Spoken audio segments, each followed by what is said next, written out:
आज हम बात करेंगे गुडविल कितने प्रकार की होती है।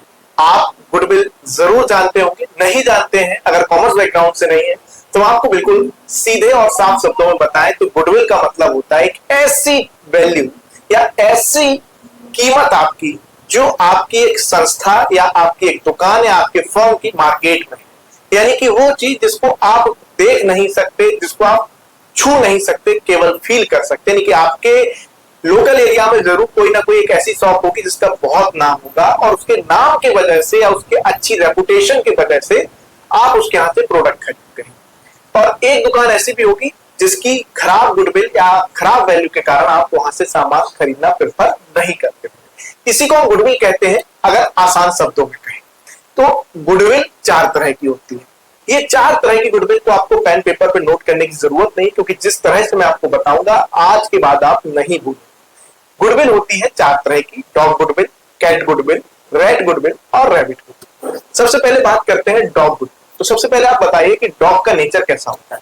डॉग का नेचर होता है कि वो अपने मालिक का वफादार होता है, यानी कि जब भी आप उसके मालिक को देखेंगे तो गुडविल भी वही होगी। तो डॉग गुडविल का मतलब है उसको दुकान से कोई मतलब नहीं है, जो उसका मालिक है उससे मतलब है, यानी कि मालिक का ज्यादा पॉपुलर हो जाना या मालिक के वजह से वो दुकान को चलना।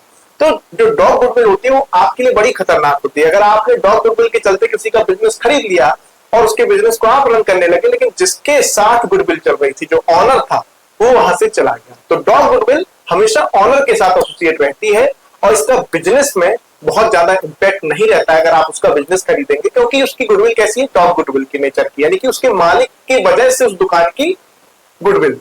बात करते हैं कैट गुडविल की। कैट गुडविल कैसी होती है? तो कैट का नेचर क्या होता है? कैट अपना जहां रहती है, जिस सराउंडिंग में, जिस एरिया में, जिस घर में रह रही है, वहीं रहना पसंद करती है, यानी कि cat goodwill business point of view से बहुत अच्छी मानी जाती है।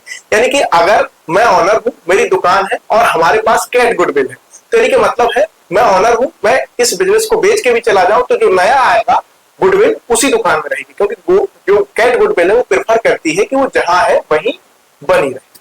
बात करते हैं रैट गुडविल की। रैट का क्या नेचर होता है? रैट का ये है कि आज यहाँ खा लिया, कल वहां खा लिया, कहीं तीसरी जगह। तो रैट को क्या, रैट गुडविल है वो ना तो किसी भी ऑनर की है ना किसी बिजनेस की है। वो तो कस्टमर जा रहे हैं, उनको सामान चाहिए तो आपके यहाँ से खरीद लिया, नहीं मिलेगा तो वो कहीं और से खरीद लेंगे। बात करते हैं रैबिट गुडविल की। तो रैबिट गुडविल जो है वो एक स्पेसिफिक एरिया की होती है। कई बार आपने देखा होगा किसी की पहली ब्रांच, यानी कि जो मेन ब्रांच है वो बहुत अच्छी चल रही है, लेकिन जो उसने दूसरी ब्रांच दूसरे एरिया में खोली और उसकी वो ब्रांच ठप हो गई, यानी कि बंद हो गई। तो ऐसे में रैबिट गुडविल कहते हैं जब आपकी किसी एरिया में दुकान है इसलिए वो चल रही है, उस एरिया की अपनी गुडविल है, इस वजह से आपको भी कस्टमर मिल रहे हैं। तो आशा है कि आप ये चारों तरह की goodwill, dog goodwill, cat goodwill, rabbit goodwill और रैट गुडविल बड़े ही आसान शब्दों में समझ गए होंगे और इसको आगे नहीं भूलेंगे। अगर वीडियो अच्छा लगा हो तो इस वीडियो को जरूर सब्सक्राइब करें।